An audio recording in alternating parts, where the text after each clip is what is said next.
പൂഞ്ഞാർ മണ്ഡലത്തിൽ ബി.ജെ.പി. തെരഞ്ഞെടുപ്പ് പ്രവർത്തനത്തിനായി 4.5 കോടി എത്തിയെന്ന വെളിപ്പെടുത്തലിൽ സംസ്ഥാന നേതൃത്വം വെട്ടിലായതോടെ മലക്കം മറിഞ്ഞ് പി.സി. ജോർജ്. ഒരു മണ്ഡലത്തിൽ ആകെ ചെലവാക്കാൻ കഴിയുന്നത് 40 ലക്ഷം രൂപയാണെന്നിരിക്കെ 4.5 കോടി എത്തിയെന്ന വെളിപ്പെടുത്തലിൽ ബി.ജെ.പി. സംസ്ഥാന നേതൃത്വം അതൃപ്തി പ്രകടിപ്പിച്ചതോടെ പറഞ്ഞത് മുഴുവൻ പി.സി. ജോർജ് മാറ്റി പറഞ്ഞു. പൂഞ്ഞാറിൽ ഇലക്ഷന് ഫണ്ട് എന്താണെന്ന് പോലും തനിക്ക് അറിയില്ലെന്നും ബി.ജെ.പിയുടെ 2 പ്രാദേശിക നേതാക്കൾ 4.5 കോടി രൂപ വന്നെന്ന് തന്നെ തെറ്റിദ്ധരിപ്പിക്കുകയായിരുന്നുവെന്നും പി.സി. ജോർജ് പറഞ്ഞു.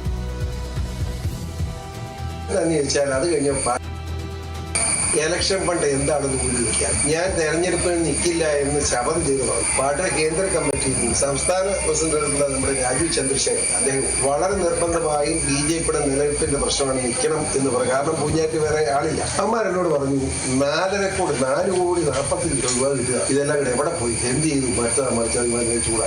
അപ്പൊ ഞാൻ എത്ര രൂപ കിട്ടും എനിക്കറിയില്ല. അപ്പൊ ഞാൻ അവിടെ പറഞ്ഞു 4 കോടി 45 ലക്ഷം രൂപ കിട്ടിയത് ആരൊക്കെ എവരൊക്കെ തിന്നു അറിയേണ്ടതായിട്ടുണ്ടെന്ന് ഞാൻ എന്റെ ചൂടായി. പക്ഷെ രസം എന്താണെന്ന് ചോദിച്ചാൽ അത് കഴിഞ്ഞ പാർട്ടി നേതൃത്വം തന്നെ ഔദ്യോഗിക കണക്ക് പൂർണ്ണമായിട്ട് എന്നെ കാണിച്ചു. 100 രൂപ പുറത്തു പോലും കണക്ക് എഴുതി എന്നെ കാണിച്ചു. അപ്പൊ എനിക്ക് മനസ്സിലായി ഒരു പൈസ പോലും ആരും മോട്ടിച്ചിട്ടില്ല, കൊടുത്തിട്ടില്ല.